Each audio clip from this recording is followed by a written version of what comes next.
Welcome to Flat Earth Debate Live. I'm your host Nathan Oakley, and if you are new to this channel, or you've not done so already, then be sure to subscribe, hit the bell notification icon, and join button if you'd like to become a Nathan Oakley 1980 channel member and keep up to date with the Flat Earth Debate. If you would like to support the channel, there is a super chat that runs alongside each of these shows while they are live, and there's also a PayPal, Patreon, and crypto link in the info box below the video.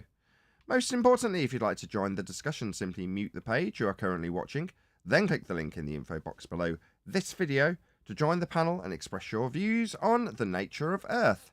If you do join, please don't swear. If you do, you'll be ejected, and if you are, please don't try to rejoin the stream using sock accounts. You'll be warmly welcome back on the next stream. Now, we are joined by Eli, Paul, Brian's Logic, Neil, Arwin, and a whole bunch of people in Gilded. So welcome, one and all. Hello, hello, hello out there. Hello. The battery's run out on my Lite remote control. I'll be back in 10 seconds. Can you ever just get it right, Nathan? Running around doing manual lighting. The things we do to look pretty in the intro. Anyway, any evidence of a physical geometric sphere edge horizon, formerly known as the curve of the Earth? No.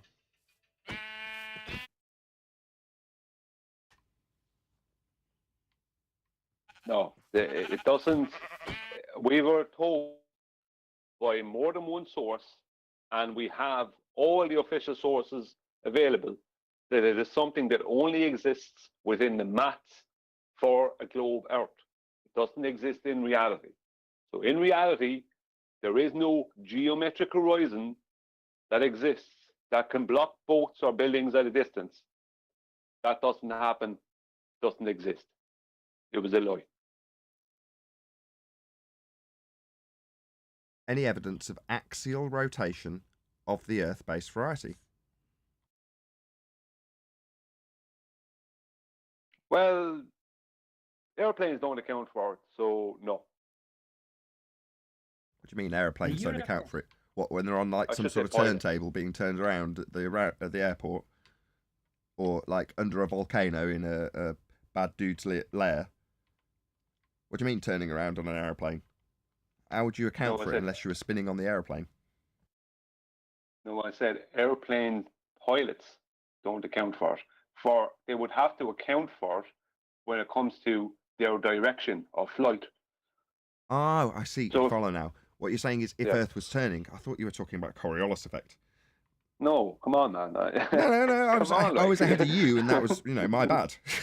You weren't talking about Coriolis effect. You were just talking about Earth turning. Yeah, pilots would have to account for that because it would bring the continent that we're travelling towards them if they're travelling west. Yeah, there'd be all kinds of different changes. Like, I mean, they couldn't fly in any direction without taking it into account. Because you couldn't do it. Anybody in Gilded? Any word on axial rotation evidence? I appeal to you because it's not something we've dwelled on for a few days. What with all my distractions, mostly. Moving on. Any evidence of the distance to the sun? No. No. There's only what they claim to be an angular size. I've never seen it be anything other than what they claim to be an angular size. And shadows that require the sun that we see to have a much huger diameter than whatever we're living on. And for what we're living on to be a globe, and for light rays from this huge light in the sky to come in parallel. Light waves? Light rays to come in parallel. And then maybe there's some evidence for the distance to the sun. Let's hear it. Or either that or the sun is closer local and we live on a flat plane. Or it's not local, it's non-local. I haven't heard it's any not evidence. Anywhere, it's just a light. Let me just repeat the question to Brian. Any evidence of the distance to the sun? No, there isn't. There isn't any evidence. You said there was. There could be some evidence, you said. Well, if you take certain assumptions into account, and, well, yeah. Any I evidence don't of have the much. Yeah. any evidence of the R value, Earth radius? Well, once again, you'd have to take some assumptions into account. But no. Outside the flat Earth elevation angles, the Polaris being back calculated into a radius for a spherical Earth via orthographic two-dimensional geometry. No. But what about the angles of the sun? What about them? You'll need a flat plane to Doesn't measure that those angles prove- too. Doesn't that prove that the Earth is spherical and has a radius? Right, angles would be proving Earth is flat.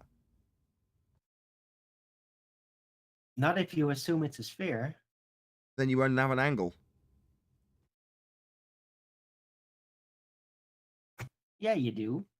An angle from the sun to your position.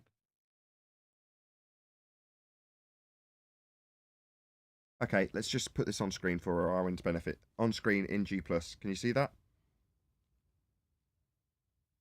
Ooh, nice curvy angles. Awesome. Okay, on figure 1, made by the Adam Meakin, shout out to you, you've got bent lines depicted as giving you angles. Yeah? On figure 2, you've just got angles. Now, figure 1, I'll just put my mouse over it. At this point on the S1 circle, it's got it marked as 90 degree. Can you see that at the bottom? But it isn't. If it's going over a curve, it's no longer an angle. This is no longer a straight line. This is no longer an angle. This has no longer got a measurement on it. All of this is nonsense if it's curved, Darwin. I think that's a bit of straw man, but I only mentioned an angle to the sun. Yeah, all these other measurements, yeah, that's not the issue. An angle to the sun, and I said you'll need a flat Earth for that. Unless you just take your, what is it, zenith point straight above, which is the counter opposite of the center of the spherical Earth. Is it, by your assumption?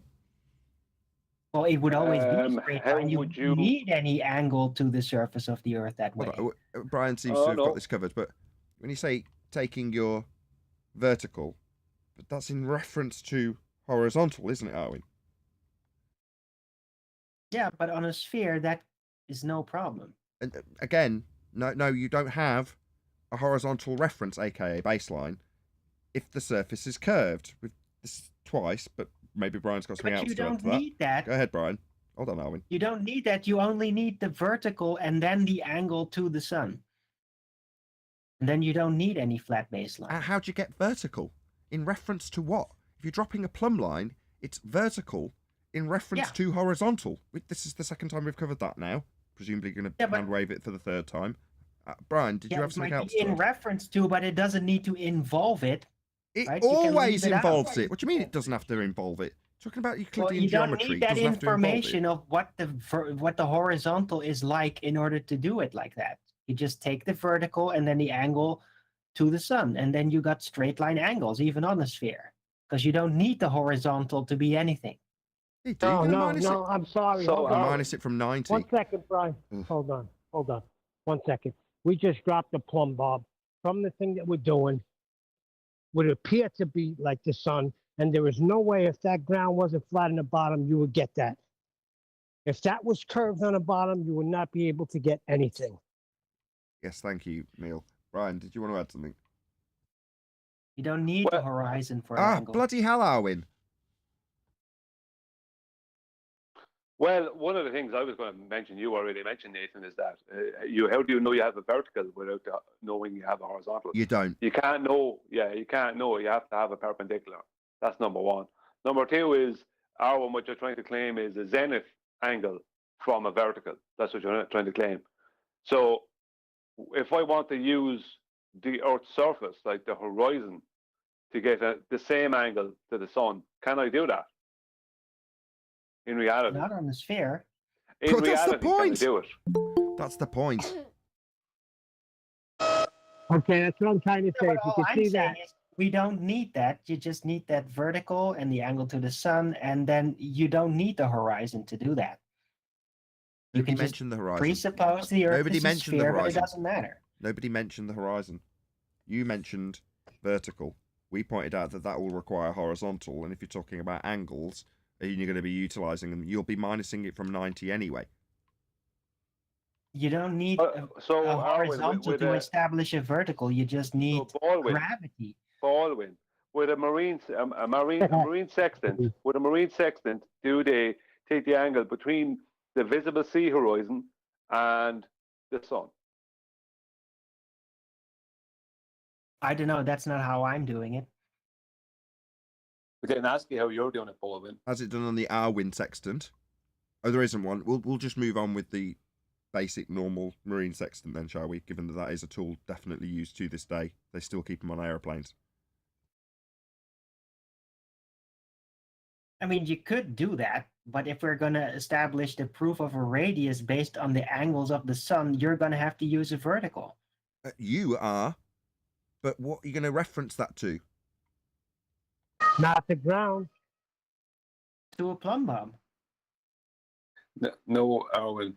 The distance to the sun is a back-engineered situation based on the necessity to explain shadows in the real world.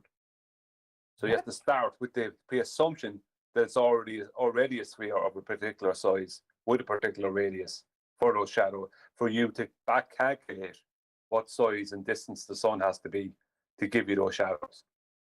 Yeah, of So you course don't we need to measure anything. presuppose, but that you're straw manning me with this distance. The distance of the sun is not relevant. Sorry, said Arwin, then the sun. just stop. We're asking about the distance to the sun specifically. So you're not going to get away with, oh, well, I'm not even answering the question that you're asking that I've attempted to red herring for the last 10 minutes straight.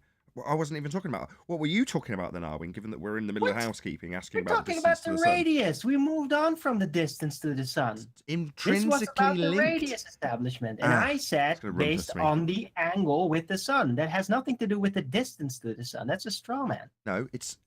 you literally didn't listen to you like he ignored me 3 times too, then. Didn't listen to you, Brian. Erwin, no, he didn't, Nathan. No, Erwin, the distance to the sun, right, and the radius are interlinked. They have to pre-assume a radius and a particular spherical size to the Earth, and that the Earth was a sphere, before they could ever come up with any distance to the sun. So the radius can't be derived from angles to the sun when it was necessary to pre-assume a particular radius and spherical size to the Earth, and the Earth being the sphere, to get the distance to the sun. They are circular reasoning. Yeah, but I'm not involving the distance to the sun. That's You are when you talk about the radius being derived from angles to the sun. Yeah. What Yeah, does that those have to do angles with the mean distance? nothing if you don't pre-assume that the Earth is already a sphere with a radius of a particular size. Then those angles that you're talking about from zenith mean absolutely nothing. You haven't proven anything about the Earth you're standing on. You've just begged the question through circular reasoning. Yeah. Well, you have to, terrestrial refraction and all that. I mean, come on, what's the issue here? I don't want to be strawman with this distance of the sun because I didn't involve that. It doesn't matter. It's part of your claim. Once you talk about angles to the sun to derive a radius from, then you're already invoking a distance to the sun. I don't see that. But Shout out it's to, been just one explained. sec. Shout out to Blue Ridge Ranger, who says, as my uncle used to say, it's flat as a plate of piss. That's just so beautiful. What lovely sentiment. Thank you for the super chat, Blue Ridge Ranger.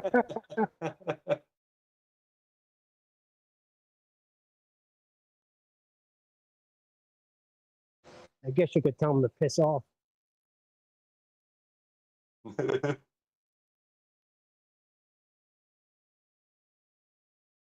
I didn't mean that to completely kill the conversation, that super chat, and I'm sure Blue Ridge Ranger didn't intend it to completely kill the conversation either, but I'll move on with housekeeping. Any scientific evidence of gravity? Yeah, well, Arwen just mentioned it. Yeah, plumb bobs. They go straight to the center of the Earth. That's why they're so useful at establishing angles of the sun in order to know that the Earth is a sphere. What? How are you getting the angle? Yeah, how did he get to the center of the Earth? Gravity. Any scientific evidence of gravity? So in his logic, then the center of the Earth is scientific evidence of gravity. What center of what Earth? What's he talking about? Owen just said the center of the Earth. The presupposed center of the Earth that literally 2 minutes ago he was denying as part of his argument, and we pointed out that it was interleaved and interweaved with the horizon. The R value, are we? Yeah, but that was a straw that man. one. I totally disagree with that. Other than you're now completely assuming it off the bat for this answer. For scientific What, the evidence of center gravity, of you're Earth? assuming a center of the Earth. Yeah, but you don't need the horizon for a center of the Earth. You only need gravity, and that's a plumb bob, basically. Gravity's a plumb bob. What are you talking about? No, a plumb bob is representative of gravity because it is affected by the gravity, which is the pull or push or whatever something to the center of the Earth, and also supposedly space-time bending, which isn't anything. Pull or push on what? Stuff. It's not a force. How's it going to push? Stuff? Like gases is stuff. That's shit. You could think of it as stuff, No, gas but is it doesn't stuff. really fit the model, though. But Gas is stuff. What do you want? Oxygen, stuff. Yeah. That's the end of that conversation then. So, any scientific evidence of gravity? Plumb bob, my ass. I don't know. well, you already said it, so I don't need to repeat it myself.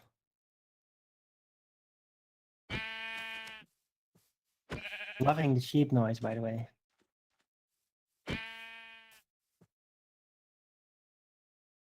Any single viable hypothesis from any of the fields of astronomy, cosmology, or astrophysics?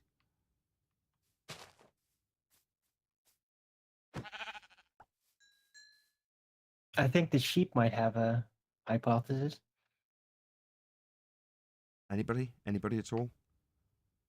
The whole body of science, we used to be told. Nobody that I know of in my field uses the so-called scientific method.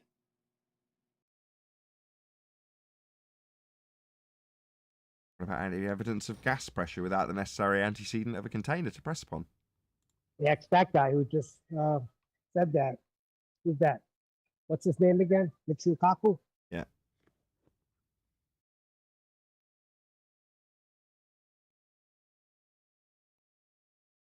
Is that a no then? We're not going to get any scientifically validated hypotheses or any hypotheses at all.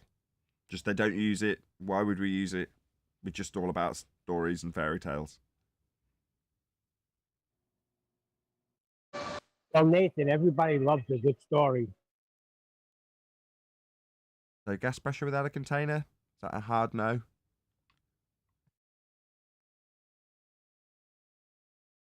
But yeah, there's a claim that we've got a sky vacuum. Don't mind if we dwell on this for a bit. Sorry.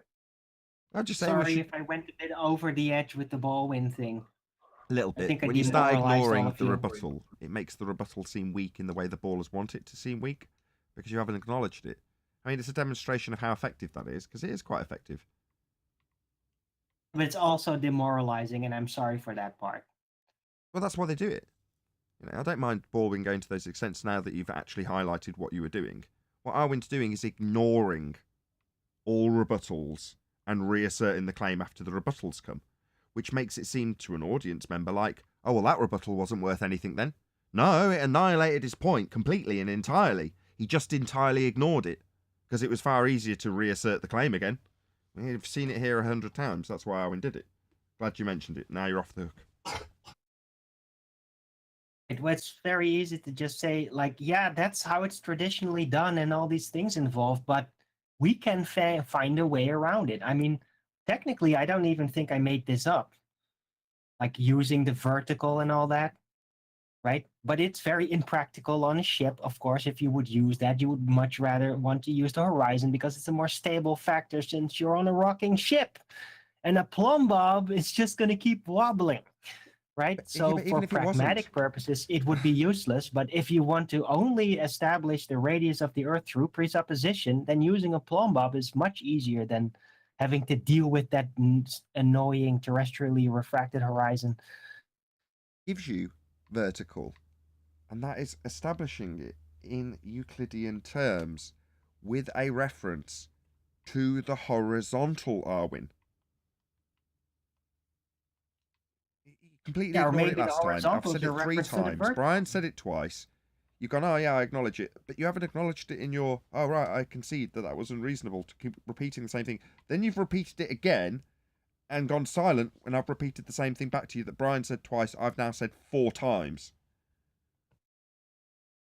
Okay. Not really. I don't know what's up with you. I'm just not giving in. That's all. Yeah, but I'm that's not not an done with effective this one yet. educational tool, really. What are you winning? Is it your pain relief for the ball that you need? No. So, what's your motivation exactly? I'm just not done yet with the argument. I have to think about it. No, but that's the point you are. You're done with the argument. The argument is concluded. You're making it seem to the audience like you're not done because the argument isn't done. No, that's not the case. You're just not done. That's what that is. Yeah, but that's because I actually disagree. Not as Baldwin. I actually technically disagree. What do you disagree with, Arwen? I disagree with that notion that a vertical automatically involves a horizontal. That's But just not true. You don't know if you have a correct vertical without the horizontal. You don't know if your vertical is a correct vertical without the horizontal. That's the whole point of perpendicular. That's not true. They are A plumb bob intrinsically linked. can give you that information Ugh. perfectly. You would not need to see a horizon. You can be in the middle of a box, and a plumb Yeah. bob will show you perfectly what the vertical is. What is the It's plumb just bob in not reference to? true. What is it in reference to? What is the plumb bob in reference to? Horizontal. That's all very cute that you immediately infer that, but technically it's not true because you don't need to see the horizon in order to establish a vertical. And that's a fact. Well, if you don't Pragmatic in the field physical fact. Well, how are you taking an angle then, Arwen, without pre-assuming an absolute horizontal with your vertical? Because that means there is no 90. Correct. You can't Well, take an that's angle because you won't have a That's 90. not involved in the argument that you technically do not need physically a horizon to establish a vertical. So For an that's angle. a straw man For from that an little detail. angle. Horizontal in reference to what, Arwin? Whatever you're trying to figure out an angle of. Yeah, you're trying to do it in regards to the 90 that you'll be minusing it from if you're measuring an angle. Therefore, you have to. It's intrinsically linked to the horizontal.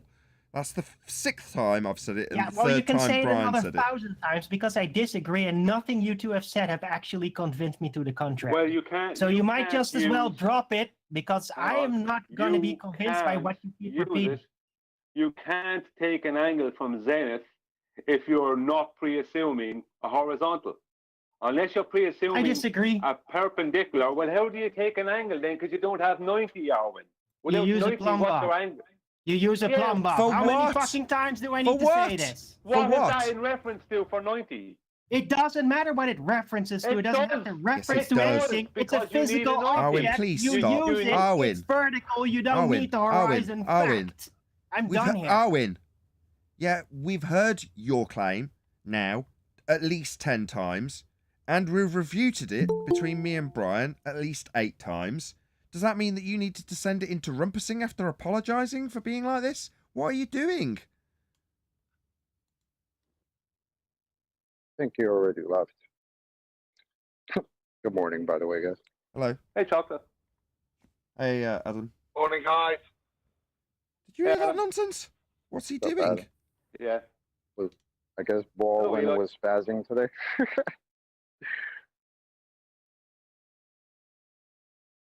Didn't expand on his point. How did he get around what Brian or I said in any way, shape, or form other than saying he just disagrees? And you He's don't. missing the point. Sorry, Nathan. No, I was just going to say, I was just going to parrot what he'd said when I've told him to stop.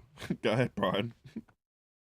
Yeah, he's missing the point. You can't determine an angle from zenith unless you're pre-assuming a perpendicular with a horizontal. Because your angle, what you're calling an angle can't be called an angle then. You don't have anything because you don't have a 90 if you're saying you don't need a horizontal. You may not have a physical horizontal, but you have to reference a horizontal to the vertical. Sorry. Right. I mean, if he was a true baller, which he's not, he's too slippery because his ball win, we'd just throw up one of their diagrams. Maybe that's what he was aiming for, that we'd throw up a baller diagram and start educating him on what the ballers claim. Because that's technically a win for him too, isn't it, as a baller? If we start saying, here's how your claim pads out on your globe, we're no longer defending how it isn't a globe. In other words, we've moved past his bit that he's rumpused on 15 times or whatever it ended up being 10 times. Yeah? Well, that's the winning point. So let's get back to us pointing out how his claim should be so he can argue with us properly. It's like he lost and then descending it into rumpusing. Pretty severe on his point. I don't really understand why we'd be doing that. Maybe he's just missing that aspect of not having that many ballers around.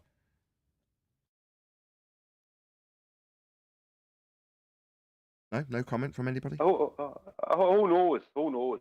He's missing the point and he's not interested in how he's missing it. And what can you do? He just decided to be angry and leave.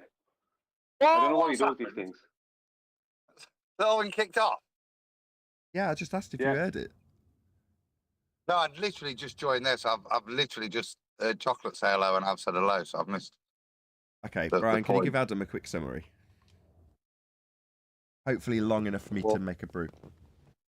Yeah. Well, when you heard me say hello, Arwen had just rage quit like 30 seconds before that. So I don't know what happened. So we got rage win, not just ball win. We got rage win back. Pretty much. That's what it sounded like. I miss all the good fun. All that extra work I do on a Friday, and you miss all the good stuff from our little echo chamber that we have. Basically, what happened, Adam, is Aaron was playing Baldwin when we were talking about distance to the sun and the radius of the globe. And he started stating how you can get the radius, derive the radius from angles to the sun. Nathan said you can't have angles on a spherical surface. And Aaron then started saying, I don't need to use the surface. I just use a vertical, an angle from zenith. We were pointing out, hang on, Neil, let me go through this. We were pointing out that you can't use a vertical without referencing horizontal to get your 90. You're going to have to use a 90 to take an angle. And he wouldn't accept that you needed the horizontal, which means that he wasn't accepting that you needed a 90. And he got angry and left. You just make that your tangent plane if you ball win at that point. And then proceed from there. Yeah. That's what they would normally do, but he decided that he didn't need even that, and he wasn't even being Baldwin at this point. He was just being Arwen, and he stated I'm being Baldwin, being Arwen, and he just got angry and left. I put a sun down and I put a right angle on it, and I was showing it on the video while you were arguing. Yeah, tangent plane again. That's kind of what I said, Adam. Maybe that's where he was hoping to lead us, where we have to correct him on his globe plane.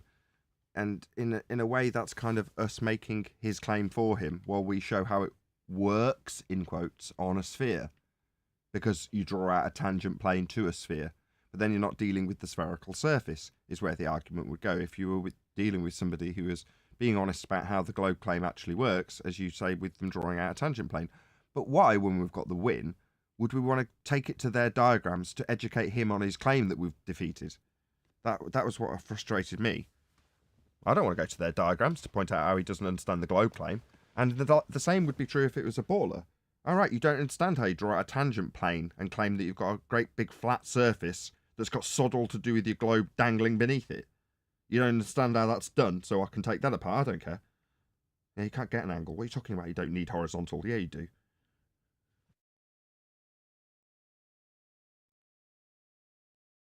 Even if the horizontal isn't in reference to the nature of the surface because you believe you're on a ball, like I say, you've still got to generate that horizontal for it to have reference to your angles too. So yeah, wrong route.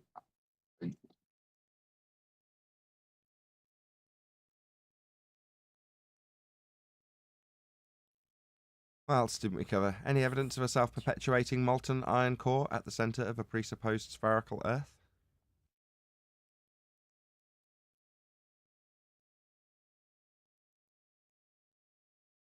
And yet there's normally so much molten iron core evidence that we get. Somebody mentioned the other week we've got to change that question. It's any evidence not of a molten iron core, a super ionic molten iron core, I think now. So that Super ionic, the same as being capable of generating a magnetic field beyond the Curie point, aka self-perpetuating. yes, I think that's its whole purpose of what super ionic means. It means it solves the problem of your previous claim. And to make a molten iron super ionic, you have to spin it, right? That's how I understood it. As far as I'm aware, yeah, as long as they're doing it with lithium and My bad. crystals They and- didn't do it with iron, they did it with lithium. Right. Yeah. But you've got to induce energy into it, right? You've got to insert energy into the system to induce that effect. Yeah. Right, hence self-perpetuating. So the molten iron core has got to be self-generating in terms of its introduction of its own energy into its own system to become spinning to make itself work beyond the Curie point. Is that a good enough summary? Seems fair. Heading towards zero. So when something doesn't work, just increase its power level by calling it super, and then it works beautifully. That checks out. If that fails, leave it as a complete failure, but call it a paradox. Is that the Yeah, last resort? yeah, or call it impossible. Impossible. while That's it's the one I happening. was fishing for, like the impossible moon, right? Exactly. I knew there was a better word. Yeah, just call it impossible. Call it the impossible heliocentric blah blah blah. If you haven't got an explanation for it, it makes no sense. That's literally Well, what here they've they're done calling to- the former core. Go on, Creation Bear. Well, here they're calling can the tell former that- core. They're calling it boring. Molten So iron maybe core's they just had boring. to spice it up with. Yeah, it says from Live Science, a new hidden world discovered in Earth's inner core. The core isn't just a boring blob of iron, after all. So they're dubbing the old one boring. So they got to spice it up with something new. A boring blob of iron. Man, the story of Thea makes that blob of iron and its oversized nature and the length of time that Earth has existed in their model quite exciting as far as I am concerned. You know, planets smashing into each other, deposits being coalesced through a non-force force that you can think of as a force to form the moon. You know, that's quite exciting. But now it's here and it's in place and, you know, got the moon and it's all coalesced and gravity's done its thing even though it changed into bending space-time 107 years ago. It's now boring. I see. So there's hidden Yeah. worlds within the molten iron core that we don't actually know anything about because we haven't dug more than about 8 miles down. Okay. How do they know all this? Did they mention that? The I PNS posted a wave. screen grab in Gilby, but I think they just ran some more P waves and S wave simulations, and then this one just sounded better. Oh, excellent. So they proved that the Earth was flat when they got a return angle. Excellent. How could it be a core if they're using angles off a flat plane to claim that they've got something at the centre of a sphere, though? That makes no sense to me. You're going to measure a flat plane and measure return angles. Maybe Seems it's like a you're square proving a core. flat Earth there to me. Do we have square cores? Or core with a flat surface? I don't know. That's exactly it. That seems like the claim that they're making, right? We've got a molten iron core at the centre of a flat plane that we're measuring here with these here angles. Hey, why not?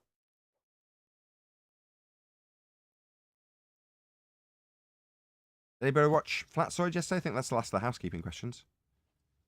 Did I miss any? Don't think so. Anyone catch Cats and Flatsoid? I caught about 2 or 3 minutes before I got irritated and tuned out. I take that as I a didn't no. see it. I didn't catch it, but I will never forget his Flatzoid performance of Professor Francois. I think he did like a year ago here. That was amazing. Do you remember that, Nathan? Who did the impression? I don't. Yeah, Flatzoid came in one day and put his baller cap on, and he did this like French professor character. It was amazing. I don't know. It was like a year ago or something. Great performance from Flatzoid here in the Flat Earth debate. I vaguely remember. I might have trimmed it out because I did an advert for Flatsoid about a year ago. Maybe it was that. A year's a long time in Flat Earth. Yeah, Flatsoid's killing it at the moment. A few people have come to my comments and gone, it's dying on this channel. It's Flatsoid's where it's at. And you kind of think, yeah, I'll give you that. Flatsoid's a lot more on top of things than I am at the moment. I'm on the verge of exhaustion and burning out. Giving him advice when he gets his new computer going, just because you've got a new computer, don't burn yourself out. What a total hypocrite. Up till 4 in the morning, night after night, letting my channel slip. So yeah, if you were that commenter, yeah, you're right, Flatsoids is where it's at the moment. That'll change come next week when I'm back on track and focused. But for the now, absolutely, I couldn't agree with you more. Not that it's a competition between me and Flatsoid in the slightest. I wish him every success. But yeah, hopefully you are all tuned in. Paul, can we do a proper plug for the Hammer and Refracted Philosophy channel? He said he might join towards the end of the live show, if that's all right. Yeah, sure. I tuned into that yesterday as well. So, are you a mod? Can you spam chat with links to Refracted Philosophy? Not on YouTube, but I can on Gilded. And you can on Gilded. Are you a Master Debaters? Can you pop a link that somebody can spam the YouTube live chat with as I talk? Yeah, they're already in there after your Google Meet link. Oh, Divergent Droid's done it, has he? No, Eli Freeman. Please subscribe. Earth Debate panel member Eli Freeman. What I need is Refracted Philosophy's channel. So the Hammer, who may join us later. Shall I wait to do this plug till he gets here? Yeah. Okay. But hopefully, if somebody can, be prepared to have a link to Refracted Philosophy so we can spam it when we talk to him if he gets here today. Hopefully, he will. I've been meaning to do this plug all week, but I've just been distracted. But yeah, so hopefully we'll get people to subscribe today to Refracted Philosophy YouTube channel, as he's very, very new, and hopefully he'll get at least up to 100 subscribers at the very least. That would be ace. Thank you. Yeah, there's a lot going on in the background at the moment. So Paul's helped me set up an Odyssey account, which is great. As I've said a couple of times, that might hopefully encourage a few people to come over, subscribe on YouTube. Oh, here we go. This is the Hammer, isn't it? If I remember correctly from this name. Yep. How you doing? Hey, what's up, guys? How's it going? I was listening in on YouTube. Yeah, I was gonna join a little bit later, but I heard you mention me, so figured I'd hop in. Who are you? Tell us all about yourself. I'm the guy. I'm that guy. I might be roboting, so I apologize. No, you sound good. You sound good. So do you go by the Hammer? You've joined under a different name. Yes, sir. Yep. It's the Hammer. I got it, but I try to keep it a little bit anonymous in a way. But yeah, I go by the Hammer. I seen you dropped into the show yesterday. That was cool. Really interesting, I thought, conversation going on about the Kalam cosmological argument. You guys familiar with that at all? No. So basically, it has the premise, some premises of. I gotta quickly look it up here. I apologize, but essentially that anything that's in existence. Let me get the actual thing here. I apologize. Well, it's all right. While you're digging that up, Divergent Droid has spammed a channel link to Refracted Philosophy. So that's the YouTube channel that we're talking about. So go and subscribe today. As I say, it's a very new YouTube channel, but it'd be nice to get this sort of channel up to 1,000 subscribers almost immediately when they join, because that does definitely help them in the algorithm. So if you're watching this now live, click on Divergent Droid's link now.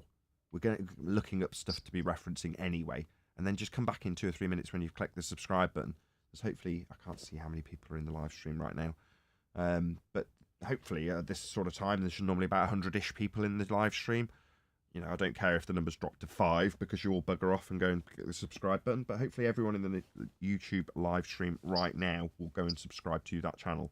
But yeah, up and coming YouTube channels with people that are really enthusiastic about the subject matter we cover, definitely worth plugging. Definitely worth subscribing. Why aren't you subscribed already? Why didn't you know about this guy already? It's unreasonable, people in the live audience. You should be subscribed. Have they all clicked on that link? Have my numbers dropped? Who knows? It's my fault, Nathan. I haven't done enough promoting, but I want to provide quality content to the people. You know what I mean? They're thirsty. Like you said, you're getting a little bit burnt out. You've been doing a lot of hard work, but you need support. We need to help you out and get this information out there, or get people talking about it. You know what I mean? The Glovers they're backed in a corner, and they're just saying, "Oh, it's dying, because they're just projecting what they want, but it's not dead. It's blowing up. I'm telling you. Anyway, cosmological argument, real quick. Everything that begins to exist has a cause. The universe began to exist. Therefore, the universe has a cause. That was the first 3 premises. And they were going on about that yesterday if you want to check out that show. And Flatsoid Dad's been doing awesome too. I've been trying to catch him whenever I can. I know we're on a little bit different schedule, but definitely subscribe to that guy too, because he is killing it. Indeed, to be clear, if I don't get a break, eventually I might burn out. I didn't say I was. I might have said that. I'm not. But yeah, there's always a danger of that, especially when you're new, or you don't know your limits. You know, you've got to get into the swing of it, build up your audience. But as it's building, there's a temptation to just keep your foot 100% down on the throttle, and yeah, you do burn out eventually if you do that. You've got to sort of pace yourself as you're growing. But with a bit of luck, there's I can see the viewer numbers now. There's about 90 people in the live stream chat. Easily enough to get your channel over the first hurdle of 100 subscribers. Much appreciated as always, man. You guys are awesome. Cool show, by the way. I haven't seen you broadcast in Minecraft before. I guess that's something you've been doing. Yeah, when did you start doing that? It's my daughter playing, actually. It's not me doing it. I just opened. Oh, it is your daughter. I think. Yeah. I opened the line when she whacks a sheep with a piece of soil because I think it's amusing. But yeah. Anyway, so yeah, let me know in the live chat. I can actually see you chatting away there happily. Have you all gone and subscribed to Refracted Philosophy YouTube channel? Let me know in the chat. Type a 1 if you have subscribed just now. Type a 2 if you are subscribed already. If you're not subscribed after that massive plug, get out. No, I'm only joking. Smash the super chat. No, get the hell out. God bless Dank. He's already a subscriber. Shout out to Dank. He's the man. One of the added bonuses of me getting close to being burnt out is that while I've been fiddling around with the computer, I've been doing members-only live streams. So if you are a Nathan Oakley 1980 channel member, you're probably aware of this as well, because the numbers have been slowly, steadily increasing as I've been fiddling with the computer more and more. But yeah, that's something that I might continue, like here and there, because they are a lot more relaxed, and the panel especially tend to be in that frame of mind, like, oh yeah, okay, there's only a few people watching. If there's a dozen people watching, it doesn't matter if I'm completely open about this thing I wouldn't normally talk about. So yeah, they're a very different conversation. I think I'd never feel it, but maybe the guys on the panel, I'm talking about you guys in G+, feel the pressure a little bit more when we're live to at the moment, maybe 100 people. Is that a pressure to you guys to not talk about certain things? Not pressure of particular topics. It's about not chatting shit. So if we're in a live show, certainly for me, if I say something, it needs to be considered and correct, and it's going to be rebutted. I should understand why. Whereas in a live show, I would probably put less guesswork and personal feelings being mentioned, or not even feelings per se, but personal viewpoints of it. Gotcha. Aren't necessarily substantiated. There's a lot more feelings and personal opinions and such like on the members only live streams over the last week or so. Chocolate gets very emotional, doesn't he? We all do. Feelings. The only thing that seems to change between one of those conversations that I'm involved in and your average conversation where there's no broadcasting, no recording, no nothing, is that occasionally you'll have some member of the panel point out how we argue, and they say we don't argue with each other. Like, handbags are all in the middle. We do argue. Look, we're disagreeing right now. You're like, yeah. I won't lie. I curse a little bit more, just to be honest, because I don't want to sit here cursing like a trucker on your live stream. So that's the only difference I really try to make. Alwyn left the show because we get along and agree on everything. Because it's a complete echo chamber and we never disagree with each other. That said, we did disagree while he was trying to argue for the ball, just denying a certain principle of Euclidean geometry. But, you know, in so doing, maybe a different baller would pick up on that and go, hey, you know what, that actually works. If I just deny their very concise rebuttal over and over and over and over again, eventually they'll have to educate me in how I don't understand my model, and then they're telling their audience about my model and how it works. Wow, that'd be a win. Well, it's kind of sad that Alwyn is the only one that could put forth an argument that they all hide and nobody wants to come in anymore.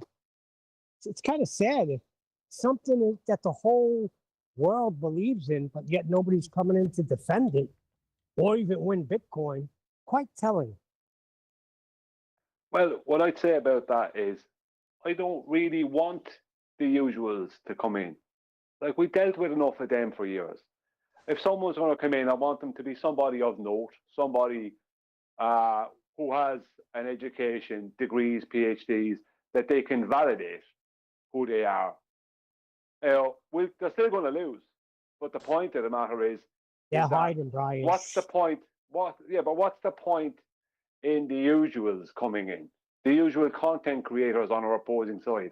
What have we got to gain from arguing with them anymore? Nothing. Exactly. I mean, there's no point in it. Yeah, but there's still a new audience out there. Every day there's probably new people out there coming into this. Yeah, but you're missing the point. Well, I won't say I'm missing the point. I got you. I won't say I'm missing the point. But you have to leave me get it out though. Okay, sorry. Right. What we need is for people to come in who have an education, degrees, PhDs and stuff like that. But we won't get them coming in because they will avoid it like the plague unless they're very naive. So what we have is we have people who we don't want to talk to who won't come in anyway, which kind of suits us, number one. And number two, we have people out there making anti-flat earth or whatever videos and getting all their stuff wrong. So we're kind of stuck in a catch-22 where we don't have anyone coming in, but the only ones that would have come in, we don't want to talk to anyway because we've talked to them too much. No, I wasn't talking about the usual suspects. I want fresh meat too. In any event, we've got a starting point to actually reference now for refractive philosophy. So as it stands, refractive philosophy is now at just over 100 subscribers. So hopefully we can get refractive philosophy up to 1,000 subscribers. So hopefully if you're watching this after the fact, you can smash that link that will be hopefully pinned as a comment or something by me, and you can just go straight to it. Or if you scroll through and you're listening at this point, just open the live chat and you'll see hopefully somebody like Divergent Droid spamming the chat with his link, and you can just go and click on that and go and subscribe to him. Thank you, man. I really appreciate that. I'm excited we just hit over 100. I got a show going on tonight at 6 o'clock. And I'm supposed to have a chat with Sean G about chemtrails, but I'm being told that I probably shouldn't talk about that on YouTube. I don't know. And just as another teaser real quick, I might be speaking with McToon in about 2 weeks. So look forward to that. Good stuff. So yeah, subscribe today. Lots going on the Refractive Philosophy channel. As I say, it's at your starting point. I'm pleased you're pleased that you've got to your starting point, but you know, you're on the marks at the moment. 102 subscribers. That needs to be 1,000. So hopefully lots and lots and lots of people will go and subscribe to you, and there'll be lots of pinned comments and links. And if you haven't done it already and you're in the live stream, go and do it like right now. Immediately. Like without delay. Anyway. When you see Sean G, try to ask him if he's figured out yet if rockets are made of matter. See if he's figured that one out yet. Yeah, let's not poison the well. Let's not do that. Okay, don't do that. Why not? Yeah, he's a total Dumbo. He says some dumb shit. He's not a total dumbo. He just says some stupid shit. Sean G, that is. No, he's a lawyer. Is what he is. He's a lawyer. Don't they all say He's been a dumb lawyer stuff? from day one. Be careful about having conversations. For anyone who's a new person to hosting content or maybe talking with people, be careful on our opposing side. Be careful about what conversations they want to have with you, because they want to talk about something that will allow someone else on their side to get your channel to strike, or for YouTube to strike you. That's what they're at. They want to just annihilate all channels. That any channel that speaks about anything that's against the globe, they want to annihilate. They can't defend their arguments because they don't have any arguments to begin with. So they want to talk to you about controversial topics that will get your channel taken away. Don't waste your time.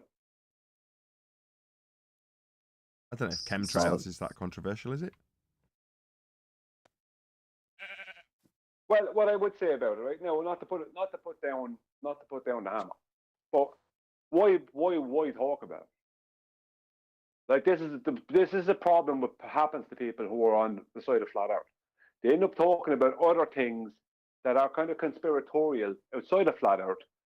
So anyone then who might happen to come to them on a topic like chemtrails will then see they're a flat earther, and if they view chemtrails as conspiratorial, they then view flat Earth as conspiratorial, and you end up not only not addressing the main topic at all times, which is the nature of the Earth we live on, but you end up going off into other conspiratorial places, dipping your toes into these places, and gaining attention for being conspiratorial, and then also a flat earther, making flat Earth conspiratorial.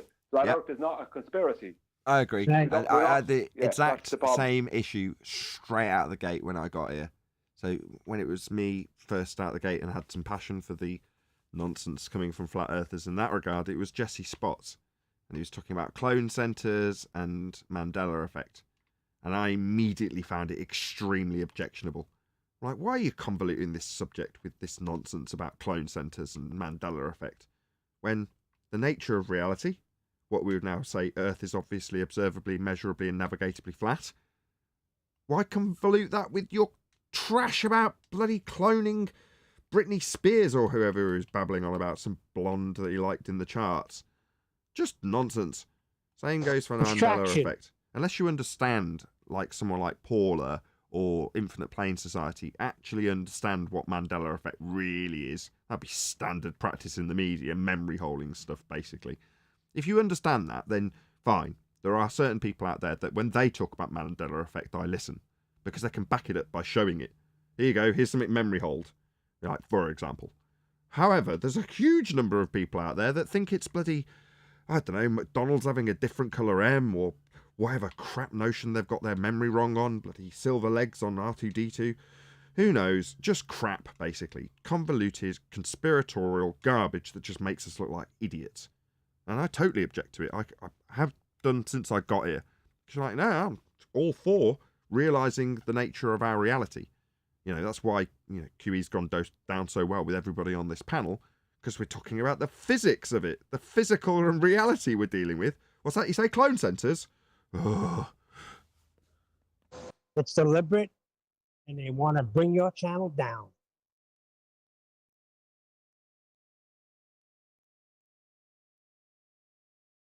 Yeah, I mean, if you think about it like this. Look at all these other things that people will call conspiracies. And the same people will call them conspiracies, a lot of the time would have, or at least still do, call flat earth a conspiracy. Just like that video I referenced earlier. Whereas, not all these other things, some of them have proven, some elements of what has been said have actually proven to be correct. I'm not denying that. But there is a far more stuff within the conspiracy realm that is not provable or has not proven to be correct, or worse again, has proven to be incorrect. Whereas we don't want to be part of that.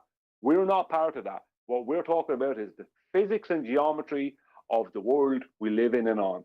And that's what's important here. The rest of the stuff can be figured out once we show the world that it's not, eventually, once we keep at it, to show the world, it's not what they believe it is, or they were told it was. That's what's important. That would be my point. I mean, you could say why you could say the heliocentric model's a conspiracy, really. Then, isn't it? Yes, by Let's have it definition, right. yes. That Correct. is the conspiracy. Yes, that's correct. Yeah, exactly. Because You're- that's not provable. Do you want to expand on that one, Deck? Because that might be a revelation to some people. Maybe not, but I mean, I was just saying. Obviously, we're talking about conspiracies, and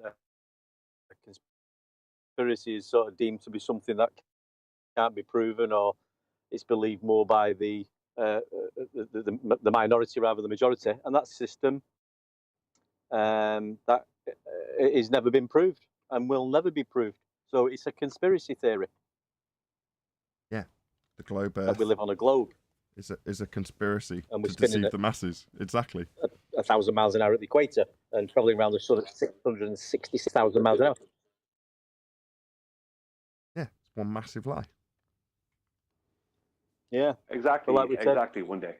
yeah. Bonkers to think of it in that context, but it's But absolutely they've done a correct. bloody good job of it, haven't they? Yeah, they have. In some ways, you've got to admire their tenacity and their ability to suppress the truth. And at the moment, it seems like that's not the case anymore. It's like, why isn't that the case? Well, because they actually have a reliance on us flat earthers and measuring flat Earth, don't they? As we're finding out recently. Anyway, with that, I'm going to say, if you are watching this on either Nathan Oakley 1980 or Nathan Oakley premiering streams, then stay tuned, as there will be an after show to follow. Unfortunately, if you are watching this live, this is where we bid you farewell. So another massive thank you to all of you who smashed the super chat, liked, commented, shared, subscribed, joined as a member, and all that good stuff. Once again, stay tuned if you're watching on an after show. I've been Nathan Oakley, and I will see you all in the next video.